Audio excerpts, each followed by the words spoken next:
Programme کی ابتدا میں تو سب کو رمضان المبارک کی مبارکباد۔ اللہ پاک اس مہینے کی برکت سے لوگوں کی زندگیوں میں بہتری لائے، پاکستان کے حالات بہتر کرے اور پاکستان میں نظام حکومت بھی ایسا لے کر آئے جس میں لوگوں کو جینے کے لیے، سانس لینے کے لیے کچھ موقع فراہم ہو جائے۔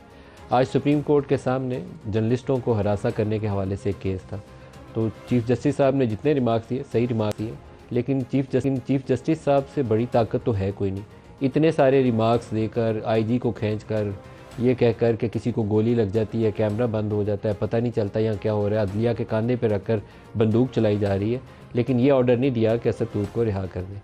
یہ آرڈر نہیں دیا کہ جنہوں نے مطیع اللہ جان کو اٹھایا تھا یا اسد تور کے گھر گھس کے جب اس کو مارا تھا تو وہ لوگ ویڈیو کیمرہ پہ نظر آ رہے تھے، وہ کہاں گئے لوگ؟ جنہوں نے ابصار عالم کو گولی ماری تھی وہ بھی کیمرہ پہ کیپچر تھے، وہ ان کو پکڑ کر لے کر آئے۔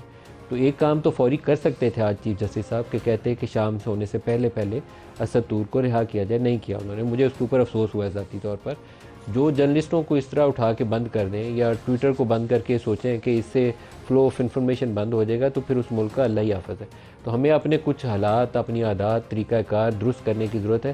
غیر انسانی رویے، عمران ریاض کے ساتھ جو کچھ ہوا ہے یا ارشد شریف کے ساتھ جو کچھ ہوا ہے، ابھی تک وہ انصاف کا طالب ہے۔ اس کی ماں زندہ ہے ارشد شریف کی، اور وہ سپریم کورٹ کی طرف دیکھتی ہوگی کہ چیف جسٹس صاحب بڑے دبنگ آدمی ہیں، سب کی کلاس لے لیتے ہیں، آئی جی کو بھی لائن حاضر کر دیتے ہیں، ہماری اسلام آباد ہائی کورٹ پرائم منسٹر کو بلا کے کھڑا کر سکتی ہے، لیکن ارشد شریف کے قتل کے معاملے میں سب کی زبان کے اوپر تالے لگ جاتے ہیں۔ تو یہ انصاف کسی دن کرنا پڑے گا، یا آپ اپنی پسند سے خوشی سے کر لیں یا اللہ کی مرضی سے ہوگا، لیکن ہوگا صحیح۔ کسی کا خون رائیگاں نہیں جاتا، اور یہ جس طریقے سے اس کو مارا گیا تھا اس کا خون بھی رائیگاں نہیں جائے گا۔ تو انصاف کریے، آپ کو اللہ تعالیٰ نے اتنا بڑا منصب عطا کیا، تو آج آپ کو کم از کم یہ ضرور کر دینا چاہیے تھا کہ اس کی رہائی کا حکم جاری کر کے اٹھتے کہ شام سے پہلے یہاں پیش کریں اس کو، پھر ہم بات آگے چلائیں گے۔ اور دوسرا سوال یہ ہونا چاہیے تھا کہ ارشد شریف والے معاملے میں کیا پیش رفت ہے؟ دونوں کے اوپر زیرو پروگریس ہے۔ وفاقی کابینہ نئے نام آگے، حلف بھی ہو گیا، صدر صاحب آصف علی زرداری صاحب صدر بن گیا، انہوں نے بھی حلف اٹھا لیا۔ پاکستان کے سامنے چیلنجز کیا ہیں، پہلے اس کا ذکر کر لیں پھر آج کے پروگرام کی طرف آتے ہیں۔ پچھلے چند سالوں میں ہم نے پاکستان کو اکنامکلی کولیپس ہوتے ہوئے دیکھا ہے۔ 32-33 سال جو میں نے اس پروفیشن کے اندر گزارے ہیں، مجھے ہر سال ایک گزرنے کے بعد لگتا یہ ہے کہ آج سے جو سال 2 سال پہلے والا پاکستان تھا وہ آج سے بہتر ہے۔ یہ 32-33 سال سے یہی ہو رہا ہے۔ کبھی لگتا تھا کہ 1990، 92، 93 وہ صورتحال بہتر تھی، کبھی لگتا تھا کہ یہ لیٹ 90s والی صورتحال بہتر تھی، پھر لگا نہیں یہ ارلی 2000 والی صورتحال بہتر تھی، لیکن ہر 5-7 سال کے بعد پچھلے والا زمانہ آج والے سے بہتر نظر آتا ہے۔ روپیہ ہمارا زمین بوس ہو چکا ہے اور اس کے کھڑے ہونے کا کوئی امکان نہیں۔ 25-30 ارب ڈالر سالانہ آپ کی فائنانسنگ ریکوائرمنٹ ہے، اور یہ ڈالر آپ کو دنیا میں دینے پہ تیار نہیں ہے۔ پاکستان کی برآمدات میں نے 3-4 نمبر سامنے رکھے۔ کیئر ٹیکرز نے 6-7 مہینے زیادہ برے نہیں گزارے۔ زیادہ برے اس لیے نہیں گزارے کہ پہلے ایک راٹ تھا، نیچے گرتے جا رہے تھے، چیزیں گل سڑ رہی تھیں، اس کو کم از کم ایک بریک لگی ہے، لیکن اوپر جانے کا سفر شروع نہیں ہوا۔ آج سے تقریباً 12 یا 14 سال پہلے ہم نے 25 ارب ڈالر کی برآمدات کی تھی پیپلز پارٹی کے دور حکومت میں۔ وہ 25 ارب ڈالر گھوم پھر کے کبھی 30 ہو جاتا ہے، کبھی 26-27 ہو جاتا ہے، اس دفعہ ہو سکتا ہے دوبارہ 30 ہو جائے۔ ابھی پہلے 8 ماہ کے اعداد و شمار کے مطابق پاکستان سے برآمدات 20 ارب ڈالر ہوئی ہیں، جو پچھلے سال سے 9% زائد ہے۔ پاکستان میں جو ریمیٹنسز آتی ہیں وہ 30-31 ارب ڈالر پیک ٹچ کی تھی ہم نے، اس سال 8 ماہ میں 18 ارب ڈالر ہے۔ یہ بھی ہو سکتا ہے 27-28 ارب ڈالر یا 30 ارب ڈالر کے قریب 30 جون تک پہنچ جائے۔ جو کرنٹ اکاؤنٹ ڈیفیسٹ ہے پہلے 8 ماہ میں 1 ارب ڈالر سے ذرا زائد ہے۔ یہ ہمیں زیادہ کبھی ہونے نہیں دینا چاہیے۔ 2 ادوار گزرے، نون لیگ کا آخری سال جس میں 19 بلین ڈالر تھا، اور پاکستان تحریک انصاف کی حکومت جب ختم ہوئی عدم اعتماد سے پہلے، اس سال کا بھی 17 ارب ڈالر ہے۔ وہ فائنانسنگ گیپ ہم سے پورا ہی نہیں ہوتا۔ 20 ارب ڈالر کہاں سے لائیں؟ نہ آتا ہے تو نہ وہ پورا ہوتا ہے، اسی کا خمیازہ آج تک ہم بھگت رہے ہیں۔ انفلیشن جو لیٹسٹ نمبرز ہیں وہ 23% ہیں، پہلے 32-33% کافی مہینہ رہا ہے، ابھی 23% کے اوپر ہے۔ تو یہ اوورآل سیناریو ہے جس میں کابینہ حلف اٹھانے جا رہی ہے۔ محمد اورنگزیب صاحب موسٹ لائکلی نئے پاکستان کے فائنانس منسٹر ہوں گے، ڈار صاحب جائیں گے وزارت خارجہ میں، اور ایک کولیکٹیو ارینجمنٹ ان کو کرنا پڑے گا، جس طریقے سے پہلے 2 دفعہ آرمی چیف، پہلے جنرل باجوہ اور پھر یہ موجودہ آرمی چیف ہے عاصم منیر، یہ جا کے عربوں سے، چائنا سے، قطر سے، یو اے ای سے پاکستان کے لیے پیسے مانگ کر لائے تھے۔ آرمی چیف کا کام نہیں ہے، لیکن پاکستان کی حکومت کو وہ کوئی پیسے دینے پہ تیار نہیں تھا۔ IMF کا پروگرام تھرو نہیں تھا ہو رہا، تو 2 دفعہ جو بحال ہوا اس کے اندر پہلے جنرل باجوہ نے کال کی اور دوسری دفعہ جنرل عاصم منیر نے کی، تو پھر پروگرام بحال ہوا۔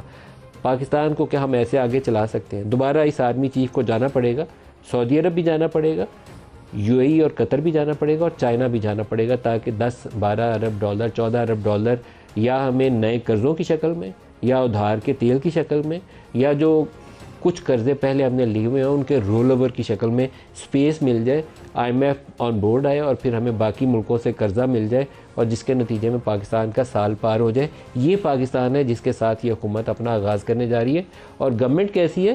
ایک مائنورٹی گورنمنٹ، جس کے پاس اپنی اتنی اکثریت بھی نہیں ہے کہ کوئی ایک بل پاس کر لے، اس کا اتحادی اس کے ساتھ کابینہ میں شامل نہیں ہے، صدر صاحب ہیں لیکن کابینہ میں حصے دار نہیں ہے، تو ان کو ہر دفعہ ایک بل پاس کرانے کے لیے، چھوٹی موشن پاس کرانے کے لیے پہلے جائیں گے ایوان صدر اور جا کے زرداری صاحب کے پاؤں کو، گوڈوں کو ہاتھ لگائیں گے، پھر ان کی جماعت ان کو سپورٹ کیا کرے گی۔ جب تک یہ حکومت چلے گی ایسے ہی چلے گی، اس کے علاوہ کوئی طریقہ کار نہیں ہے۔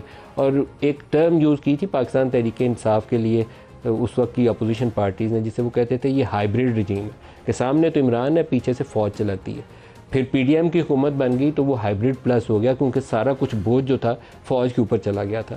تو یہ جو موجودہ سیٹ اپ ہے شہباز شریف کا، اس کو ہائیبریڈ پلس پلس کہنا چاہیے، کیونکہ یہ اس کے بغیر چل ہی نہیں سکتا۔ اس کی سانسیں، ہر ایک سانس جو ہے جڑی ہوئی ہے کہ کتنی دیر فوج اس کو بوجھ اٹھائے گی اتنی دیر یہ نظام چلے گا۔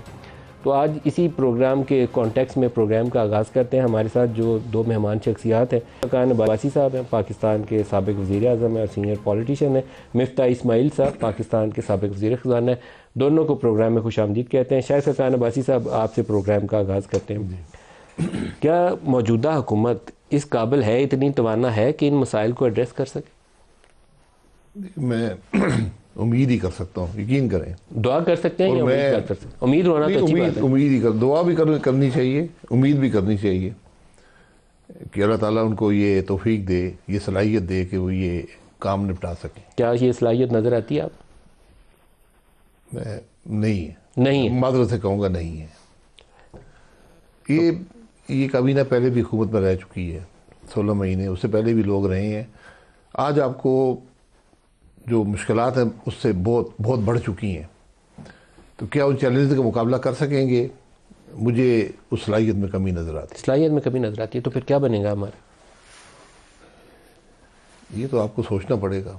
میں اسی لیے ہمیشہ سے کہتا ہوں کہ آج آپ کو ایک براڈر انگیجمنٹ کرنی چاہیے پولیٹیکلی، اور مسائل کے حل ڈھونڈیں، ان پہ کنسنسس کریٹ کریں۔ جب آپ نہیں کر پائیں گے، جب آپ کہتے ہیں کہ آپ کو براڈر انگیجمنٹ کرنی پڑے گی، تو کیا شہباز شریف کو عمران خان سے رابطہ کرنا چاہیے؟ جی، سب سے رابطہ کرنا چاہیے پولیٹیکلی۔ باقیوں سے تو رابطہ ہے، لیکن یہاں براہ راست میں آپ سے جواب چاہتا ہوں، ifs اینڈ بٹس کے بغیر تھوڑی سی پوزیشن لینی پڑے گی کچھ لوگوں کو، پھر اس کے بغیر پاکستان اس بحران سے نہیں نکلے گا۔ کیا شہباز شریف کو عمران خان سے رابطہ کرنا چاہیے؟ جی، دیکھیں، میں نے یہی کہا ہے کہ سب سے کرنا پڑے گا، عمران خان سمیت سب سے کرنا۔ عمران خان سمیت سب سے کرنا۔ آپ کو آج سب کو کانفیڈنس میں لینا ہے۔ آپ وزیر اعظم بن گئے، اب آپ کو کانفیڈنس میں لینا ہے سب کو، ان کو بتانا ہے کہ ملک کے یہ حالات ہیں، یہ ہم فیصلے کرنے کی کوشش کر رہے ہیں، اور آپ کی سپورٹ ہمیں چاہیے، پھر ملک آگے بڑھے گا۔ آج ملک کو اتفاق کی ضرورت ہے۔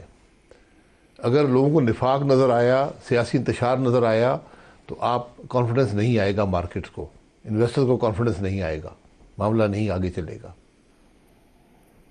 یہ پریشان کن صورتحال ہے۔ یہ پریشان کن نہیں ہے، بہت پریشان کن ہے، کیونکہ آج جو الیکشن پہ انگلیاں اٹھ گئی ہیں، جس قسم کا ماحول بن گیا اسمبلی کے اندر، آپ نے دیکھا ہے، یہ تو مزید نفاق کا شکار ہوگا معاملہ۔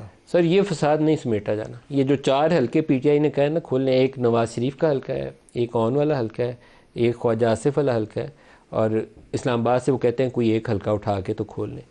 4 حلقوں کے فارم 45 اور 47 اگر آپس میں میچ نہ ہوئے تو ایسی ایکسپلوسیو سچویشن ہونی ہے کہ ایک دن اگر سانس لینے کا موقع مل گیا اس اسمبلی کو تو کہیے گا۔ سر، وہ فارم 45 47 تو فاطمہ جناح اور ایوب خان کے بھی میچ نہیں ہوئے تھے، اس وقت بھی یہ ایشو تھا۔